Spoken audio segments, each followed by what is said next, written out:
Hello, my name is Alex Falase-Koya, the writer of Marv and the Mega Robot, and I'm going to do a reading for you now. Chapter 1. Marvin carefully fixed the head back onto the small robot. If they could make the robot work this time, Marv and his best friend Joe would be entering it into the school science fair tomorrow. The thought made Marvin feel excited and nervous all at the same time. The small robot was made out of odd bits of scrap metal, and Joe and Marvin had been working hard on it for weeks now. The two friends glanced at each other and nodded. It was time to test it out.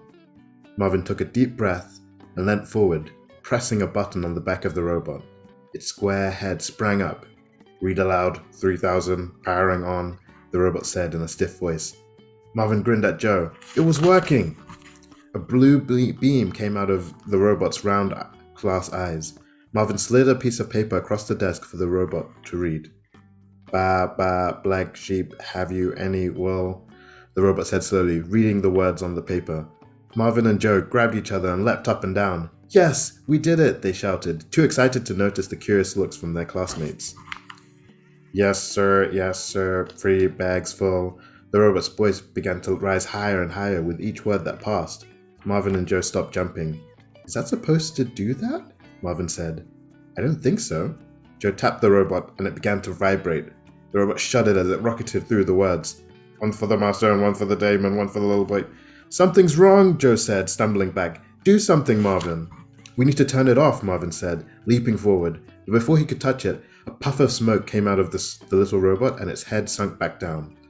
The teacher, Miss Davies, came over to the table. "Sorry, boys. It looks as though your robot has had another short circuit." "It broke again," Joe whispered.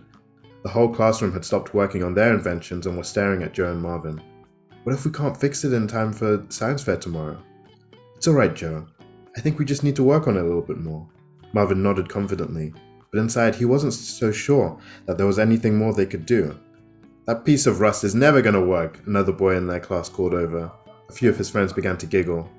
Marvin put his hand on Joe's shoulder. "Don't worry about him," Marvin smiled. "We'll get there eventually. We just need to try again." "I guess you're right," Joe replied. Marvin and Joe worked on repairing their invention until it was lunchtime, and then headed to the school hall. Joe laid out a mountain of superhero comics in front of them as they opened their lunchboxes. "There are so many of them," Marvin exclaimed. "I told you I had a lot," Joe nudged him. "My nan remembers when there were real superheroes living in the city. These are all their stories." Marvin and Joe flicked through the comments. Joe occasionally blurted out a "so cool" when something caught his eye. Marvin was quiet though. Nothing really stood out to him until he saw it. "Who's that?" Marvin picked up a tattered comic from the pile. There was a tall superhero on the cover, wearing a blue suit with a large M on the front. He had dark skin, just like Marvin, and he looked familiar somehow. "That's one of my oldest comics. His name is Marv," Marvin said, reading the title of the comic aloud. "What if we got to be superheroes one day?" Joe grabbed Marvin's arm excitedly, with a wide grin on his face. "What powers would you have if you were a superhero?" Joe didn't wait for Marvin to respond. "What about flying, or super climbing, or super speed, or even invisibility?" "A mixture of all of those would be cool," Marvin said with a grin. "How about the power to make our robot, the most awesome invention of all of them at the science fair?" "We'd crush the competition," Marvin laughed. Joe really wanted to win. It wasn't the first time Joe had thought about what superpowers he'd want. Secretly, he loved the idea of being a superhero, but he wasn't big or strong or even that brave. Did he really have what it takes? Marvin wasn't so sure. In the afternoon, Marvin and Joe put the finishing touches to their robot. They would just have to hope that it worked at the science fair. At home time, Marvin's granddad was waiting for him at the school gates. "Where's Dad?" Marvin asked. "He had another late shift at this hospital today, so you're stuck with me again." Marvin felt the edges of his mouth curl downwards. It had been a couple of days since he last got to hang out with his dad. "Hey, I bet it feels good to know that your dad is a hero. That's what nurses are, you know. But I can see you feel a little bit sad that he's at work again. Come and give your granddad a big hug." Granddad always knew how Marvin was feeling, even when Marvin didn't know himself. It was like Granddad's superpower. "I won't frown," Marvin said, a smile beginning to form on his face as they set off home together. "Promise?" Granddad said. "Promise," Marvin said. At home, Grandad put on some music as while he made dinner. He left his thick sunglasses on even though they were inside. "Hey, Grandad," Marvin said. "Hey, little one," Grandad replied. "You know it's the science fair tomorrow. Me and Joe are entering our robot, but it broke again today. It might have exploded, but only a little bit. It's not dangerous or anything, I promise," Marvin added quickly. "Nothing wrong with a little bit of danger every now and again." Grandad pulled down his sunglasses and winked. Marvin giggled and then stopped. A memory from earlier was in his head. "A kid in our class was mean about our invention.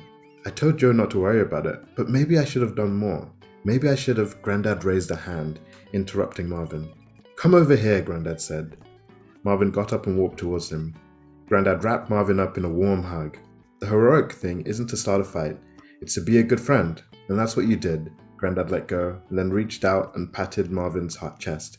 "Your heart, little one. That's your superpower." "Can that really be a superpower?" Marvin said with a smile, staring up at Grandad. "Of course it can. And I think you'd make a great superhero one day." Marvin pulled down his sunglasses and gave another wink. "But superheroes don't even exist anymore." "That is true," Grandad looked down at Marvin and grinned. "But maybe it's time for that to change. Could you please do me a favor, Marvin? Go into the loft and bring down my old brown suitcase. I have some keepsakes up there that I want to share with you." Feeling puzzled, Marvin went upstairs and then up the thin ladder into the loft. It was dark and filled with cobwebs and dusty boxes.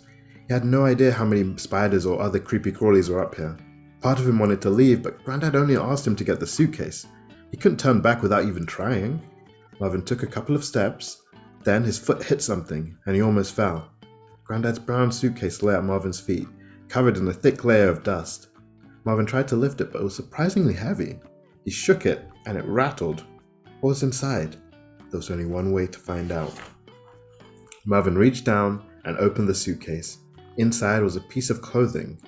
Marvin held it up. It was a dull blue color, with a huge M on the front. His jaw dropped. It looked a little bit like a superhero outfit. Okay, and that is chapter 1. Thank you for taking the time to listen to me read. I hope that you enjoyed it. See you soon.